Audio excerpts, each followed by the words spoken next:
Hello दोस्तों, स्वागत है आप सभी का हमारे चैनल में। मैं रितु आप सभी का स्वागत करती हूँ। दोस्तों, आप सभी जान रहे हैं कि हमारा जो है 2026 में हरतालिका तीज देखते ही देखते बहुत जल्दी आ गया और हम लोग एक साल कैसे बीत जाता है कि हम लोगों को पता भी नहीं चलता है और देखते देखते फट से हमारा हरतालिका तीज आ जाता है, क्योंकि हम लोग इस व्रत को बहुत दिल से बेसब्री से इंतज़ार करते हैं इस व्रत का। और करें भी क्यों ना, ये व्रत हम सभी सुहागिनों के लिए बहुत महत्वपूर्ण होता है और ये व्रत हम लोग अपने पति के लिए, दीर्घायु के लिए करते हैं। और हम हर एक काम वही करते हैं, हमारे भारतीय महिलाएं जो भी हैं ना, सभी लोग वही काम करती हैं जिससे उनके पति का अच्छा हो, मंगल कामना हो। तो दोस्तों, हम जान लेते हैं कि हम लोगों का व्रत कब है, हम लोगों को सरगी कितने बजे तक खाना है, हम लोगों का पारण कब है, पूजा का शुभ मुहूर्त कब है। तो इन सारी बातों को हम लोग जानेंगे दोस्तों इस वीडियो के माध्यम से। हो सकता है दोस्तों कि हमारी वीडियो थोड़ी लंबी हो जाए, लेकिन आप लोगों को घबराने की कोई ज़रूरत नहीं है। आप लोग अच्छे से इस वीडियो को देखिएगा, आप लोगों को सारी बात एक ही वीडियो में समझ में आ जाएगी। तो सबसे पहले दोस्तों हम जान लेते हैं कि हमारा व्रत कब है। तो हमारा हरतालिका तीज का व्रत जो है 2026 में 14 सितंबर दिन सोमवार को पड़ रहा है। तो दोस्तों, इस बार सबसे अच्छी बात ये है कि हमारा जो है सोमवार के दिन पड़ रहा है और सोमवार का दिन भोले बाबा के लिए होता है और हम लोग ये व्रत भी भोले बाबा और माता पार्वती जी के लिए करते हैं। तो ये व्रत हम लोगों के लिए सोने पे सुहागा का काम कर रहा है। तो दोस्तों, इस व्रत को दिल से आप लोग कीजिएगा। उससे पहले दोस्तों आप सभी लोगों को अगर हमारी वीडियो अच्छी लगती है तो हमारे वीडियो को लाइक, कमेंट, शेयर करना मत भूलिएगा। और दोस्तों, अगर आप सभी लोग हमारे चैनल पे नए आए हैं तो हमारे चैनल को सब्सक्राइब करना मत भूलिएगा, ताकि मैं कोई भी वीडियो अपलोड करूं तो उसका सबसे पहले नोटिफिकेशन आप सभी तक पहुंचे। तो दोस्तों, चलिए अब हम जान लेते हैं अपनी महत्वपूर्ण बातों को। तो आप लोगों को हमने बता दिया कि हमारा सोमवार का दिन पड़ रहा है 2026 में 14 सितंबर को। तो उससे पहले एक दिन पहले हम लोग संडे के दिन अपने घर को साफ़ सफाई करके, चद्दर धुलना हुआ जो भी वो साफ़ सफाई कर लेंगे, सिर पर से स्नान कर लेंगे, मेहंदी लगाना है जो भी, तो आप लोग मतलब सिर से जुड़ी चीज़ों को आप लोग संडे को ही कर लेंगे। मंडे को हमारा व्रत होगा। तो जब हम संडे की शाम को भोजन अपने लिए बनाते हैं, हम सभी के लिए बनाते हैं, तो उसमें अगर हम लोग कोशिश करें कि हम लोग उसमें लहसुन प्याज का सेवन ना करें तो बहुत अच्छा होगा। लेकिन अगर नहीं घर के लोग मानते हैं तो आप लोग कर सकते हैं। उसके बाद हम लोग जब रात को भोजन कर लेंगे तो भोजन करने के बाद हम लोग ब्रश कर लेंगे और ब्रश करने के बाद फिर हम लोग रात में सोएंगे और फिर सुबह के 3 बजे उठ करके हम लोग अपना सरगी जो भी हम लोग बना के रखते हैं या फिर तत्काल में बनाते हैं या फिर कुछ लोग फल खाते हैं, तो जो भी आप लोगों को खाना है तो आप लोग कोशिश कीजिएगा कि 3 बजे से आप लोग 3:30-4 बजे तक आप लोग खा लीजिएगा, ज़्यादा से ज़्यादा 4 बजे। इसके बाद आप लोग मत खाइएगा, क्योंकि 4 बजे से तो वैसे भी लोग सुबह के समय में जल्दी उठ जाते हैं। तो उस दिन 4 बजे के बाद हमारा दूसरा समय शुरू हो जाता है।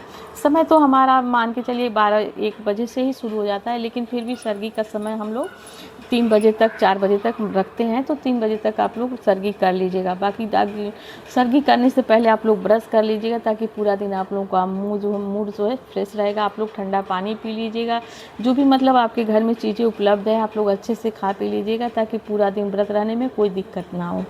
तो ये हो गया हमारा सरगी का। उसके बाद हम लोग क्या करेंगे, अगले दिन मतलब अगले सुबह अगर आपके घर में कुछ लोग हैं तो आप लोग भाई किचन के कामों से वंचित रहें तो ज़्यादा सही है, क्योंकि आप सभी को, हम सभी को दिक्कतें थोड़ी सी हो जाती है। और अगर नहीं है तो आप सुबह के समय में अपना काम निपटा लीजिए, फिर स्नान ध्यान करके पूजा कर लीजिए। और दोस्तों, कोई भी पूजा है ना, अगर हम लोगों को अगर कहते हैं लोग ना कि 3 बजे तक ही है, 2 बजे तक ही, 1 बजे तक, तो ऐसा कुछ नहीं है। जो भी है पूजा, जब हम लोग तीज की पूजा हम लोग शाम के समय करते हैं तो हम लोग शाम के समय ही करेंगे। ऐसा नहीं है कि सुबह का है तो हम लोग सुबह स्नान करके और सुबह ही कर लेंगे, ऐसा नहीं है। हम लोगों को शंकर जी की और माता पार्वती जी की और पूजा की भी जो भी विधि है हम लोगों को शाम को करना है। तो इस तरीके से हो गया। बाकी आप लोग पूजा पाठ करके आइए। तो आप लोग अपने घर में जो भी बड़े लोग हैं उनका चरण स्पर्श कर लीजिए, अपने पति का चरण स्पर्श कीजिए। अगर आपके पति आपके साथ में है तो स्पर्श कीजिए, वरना आप कॉल द्वारा अपने पति का भी आशीर्वाद ले लीजिए। अपने घर के बड़े लोगों का भी आशीर्वाद ज़रूर लीजिएगा। दूसरे दिन दोस्तों जब हम लोग वो सुबह उठेंगे अपना देखिए, एक बात मैं और बोलना चाहूँगी, जिन लोगों को बर्दाश्त नहीं होता है ना, तो वो लोग अब चाहें तो शाम के समय में स्नान करने के बाद, पूजा करने के बाद वो लोग जल पी सकते हैं। ऐसा नहीं है कि भगवान ने नहीं कहा है कि आप लोग जो है बिल्कुल निर्जला व्रत कीजिए। जो लोग रह सकते हैं वो रह लें, लेकिन जो लोग नहीं रह सकते ना, तो देखिए दोस्तों, सबसे पहले महिलाओं का स्वास्थ्य ज़रूरी है। महिला अगर घर की सही है तो पूरा घर सही है। अगर महिला की स्थिति खराब हो जाती है तो घर का पूरा स्थिति डमाडोल हो जाता है। तो सबसे पहले हम लोगों को ध्यान में रखना है कि क्या हम लोग रह पाएंगे। अगर रह पाते हैं तो ठीक है, रह जाइए। अगर नहीं रह पाते, आपको लगता है, तो आप पानी पी सकते हैं।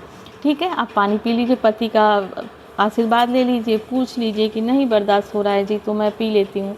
तो देखिए वो खुद ही आपको बोल देंगे कि हाँ तुम पानी पी लो, तो आप लोग पानी पी सकती हैं। अगर नहीं रह पाती हैं तो रह जाती हैं तो बहुत अच्छी बात। अगले दिन आप लोग सुबह जल्दी उठिए और 3 बजे के बाद, जैसे 24 घंटे का होता है, तो अगर 4 बजे से आप शुरू कर रही हैं तो 4 बजे के बाद आप कीजिए, 3 बजे से कर रही हैं तो 3 बजे के बाद कीजिए। तो सुबह स्नान ध्यान करके, और जो भी आप मतलब दान करने के लिए चूड़ी बिंदी ये सारी चीज़ें रखी हैं उसको सुबह आप छू लीजिए। और या तो आप शाम को ही, पानी अगर पीना है तो शाम को ही छू दीजिए, और नहीं अगर नहीं पीना है तो सुबह भी छू सकती हैं या फिर शाम को भी छू सकती हैं।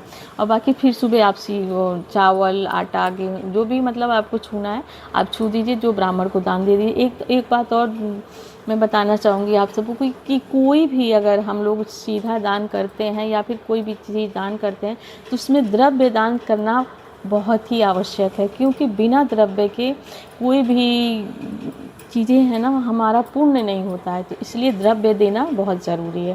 तो इस बात का भी आप लोग ध्यान रखिएगा। और पूजा का शुभ मुहूर्त हमारा दोस्तों, ये देख लीजिए आप लोग, ये है हमारा पूजा का शुभ मुहूर्त।